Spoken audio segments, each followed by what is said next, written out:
Hello everyone, welcome to my channel cook with Pranati. चलतु आज बनैबा mix डाल फ्राए।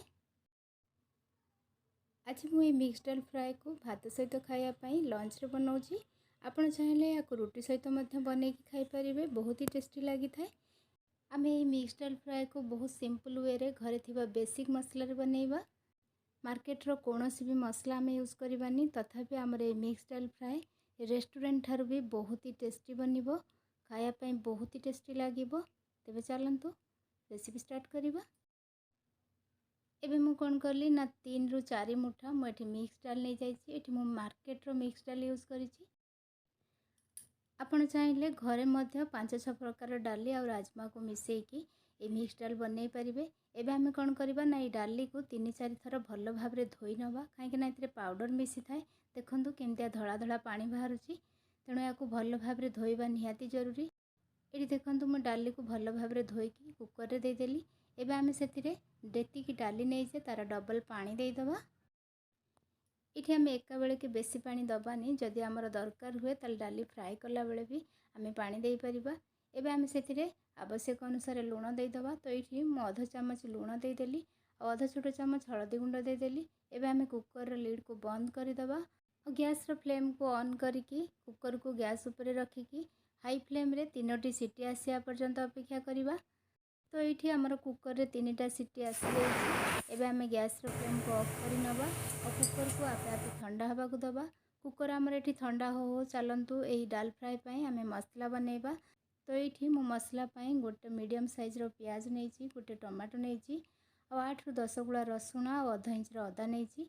एबे मु सब को भल भाव रे चोपा छड़े की धोई नउछि। तापरे आमे एहा को काटी नबा।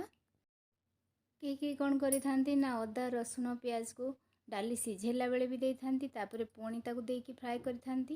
किंतु आज मु जो प्रोसेस रे आपन को ये डाल फ्राए देखौछि, आपण माने एमती थरे बनांतु, बहुत कम मसला रे बहुत कम तेल रे आ घरे थिबा बेसिक मसला रे रेस्टोरेंट ठारो भी टेस्टी डाल फ्राए बनै खाई परिबे। एठी देखंतु मु प्याज को चॉप करी नेली। एबे अदा को बहुत छोट छोट करी चॉप करी नउछि। ता संगे रे आमे रसुण को मध्य चॉप करी नबा। आपण चाहिए अदा और रसुण को छेचिकी मध्य नहीं पारिबे, किंतु एमती थरे अदा और रसुण को काटिकी डाल फ्राए को बनातु, देखिबे तार टेस्ट बिल्कुल भी भूली पारिबेनी, आपण को बहुत पसंद आसीबो। एबे आमे डाली पई मसला बनै नबा। तो एबे मु गोटे कड़ाई को गैस ऊपर रखिकी गैस ऑन करी नेली और कड़ाई को गरम हबा को देली। एबे आमे ये कड़ाई रे गोटे बड़ चामच सोरिष तेल दे देबा। तेल गरम हो गले सेतिरे गोटे तेजपत्र दबा, 2 खंड दालचीनी दबा, 2टा लवंग दे देली। ता संगे अधा छोट चामच रु भी कम जीरा देदेली। ये सब फुटिला परे आमे प्रथमे कटा प्याज देदबा।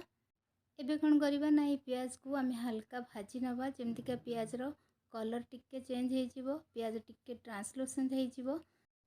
आमे एठी प्याज को बेसी लाल करके भाजीबानी, हल्का टिके कलर चेंज हो गले आमे सेतिरे अदा रसुण रो कटा देदबा आ एहा को मध्य 2 रु 3 मिनिट हल्का टिके फ्राए करी नेबा, जेमतिका अदा रसुण रो कंचा स्मेल चली जिवो।